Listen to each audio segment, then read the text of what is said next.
Right. Yes, Matt Bennett coming to you.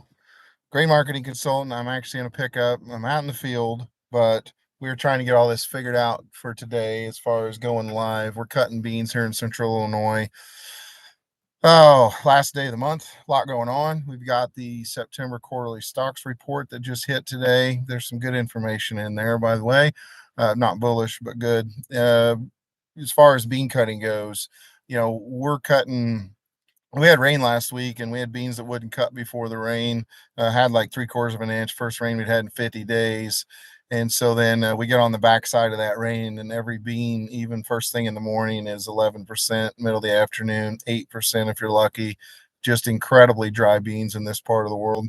I certainly think that's going to take the shine off of some of the better than expected beans in other areas. But regardless, our lighter ground that we planted in May, as expected, is running significantly lower than what our black ground plant in April. It's just something you would expect whenever you've got, again, 50 days of dry weather. Now, just don't have the water holding capacity in this part of the world where I'm currently at. And so those beans are running, again, 25 under probably where we were at originally. So we have been back in some corn, but quite frankly, everyone and their brother's cutting beans right now because every bean in the world is ready, it seems like, in this part. So everyone's cutting beans. You go to the elevator, there's no corn trucks you got to deal with. So that's helping out just a little bit. As far as the report goes, USDA comes in, and I want to make sure I get these numbers exactly correct. But, basically, for one thing, they raised the stocks number. This is something I've talked about in the newsletter, something I talked about last week. I was afraid the quarterly stocks number would be bearish. The reason we felt it would be bearish is because we sensed and heard from your cash grain originators in Minnesota through North and South Dakota that there was a lot of corn on hands, and even other parts of the country, but more so in that area, and that a lot of the early corn that was hitting some of the elevators was actually old corn.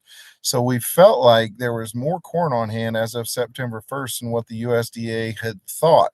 Now, clearly, demand was phenomenal this past marketing year, which drew us down to that 1,325 type area. The expectations were that today we'd see like a 1,332, whereas we're 200 million bushels above that. And so you start to, well, where'd the USDA come up with these extra bushels? Were these just phantom bushels that were sitting around? And, obviously, there's a variety of conclusions here. But for one thing, I believe they came up with 316,000 more acres of harvested acres in 2024 than what they previously thought. So, yeah, last year we had a final number in January. I guess today's the final number. And I hate to be, a smart aleck. I'm not trying to be. It's just the market has been trading under presumptions for several months that the carryout was continuing to be whittled down to a sub 10% type stocks to use ratio on old crop. Now, as we move forward, how does this play into the October report?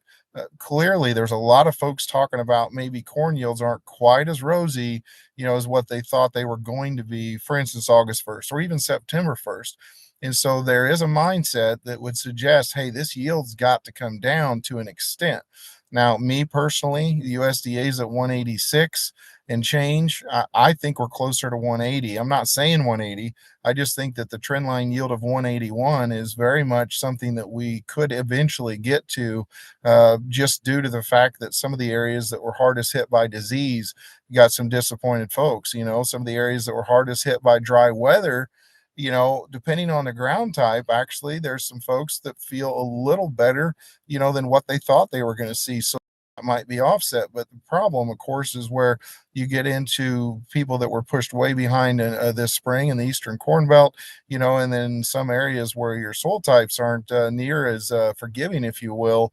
You're getting into a situation where some of these corn yields have come off very disappointing. Okay, and so let's look at soybeans real quick. I want to tell you what they said on soybeans. And so essentially, soybeans, the estimate was 325. Okay, so that's pretty much where USDA's been. They came in with soybeans though at a 316 million bushel, and so essentially what they said there is that there's a few less beans on hand, than what we thought that there were. And so Bean report was not bearish. I mean, the bean report, I guess you could label as friendly, whereas the corn report, I mean, by all accounts, was bearish. I mean, as I look at my phone right now, just to tell you an updated tick. I mean, the corn market's down 5 cents, beans are down 7 cents. You know, it's certainly not the day that we were looking for, but I will say I'm not surprised. Now, moving forward is something I'm going to continue to talk about. Whenever you take the price of corn lower, demand does not get lower. We have record world demand, we've got record US demand, but we got a ton of corn to chew through at this point. And so at some point, you got to ask yourself, what is the appetite? I just got fertilizer prices yesterday. Uh, I'm not going to put on the same fertilizer I did last year. I mean, plain and simple. This is one of the first times in my career that I've been able to cut back. First of all, my levels are pretty good shape. Second of all, I can't afford the same program because it's going to cost me $100 an acre, more than what it did in 2025 for the 25 crop. And with that being the case, and you're looking at corn more than 10 cents below last spring's insurance price, that just doesn't cut it. So, how much are we going to cut into corn acres in 2026? And can we come up with the kind of yield that it's going to take to satisfy the demand that we have created? It's demand is something that doesn't go away, you know, unless you eventually rally prices. So, if the grower does get a little bit hesitant to plant corn, which I feel strongly that that's going to happen in many cases, it's going to create a dynamic on down the road where corn property will be pretty good. So, you know, we're going to talk about it in the newsletter. I'll say it again today. I'm not a huge fan of commercial storage. There's no meat on the bone. I don't want to spend 40 cents a bushel to get out here a couple, 3, 4 months. I just as soon get my hands on this, on the money if I can't store it at home, you know, and then if you want, re-own it with something cheap. You know, put yourself out there something a third of the cost of storage. And if the market rallies, you'll get a benefit out of it. May not be penny for penny, but at least you're going to spread your risk out. So again, I'll be coming to you next week. Hopefully, now that I got the bugs worked out, I can do it from the combine cab. But update on what happened with the report today, and update on harvest. I appreciate all of the all the comments and all the people reaching out. Continue to reach out, and we'll be in touch.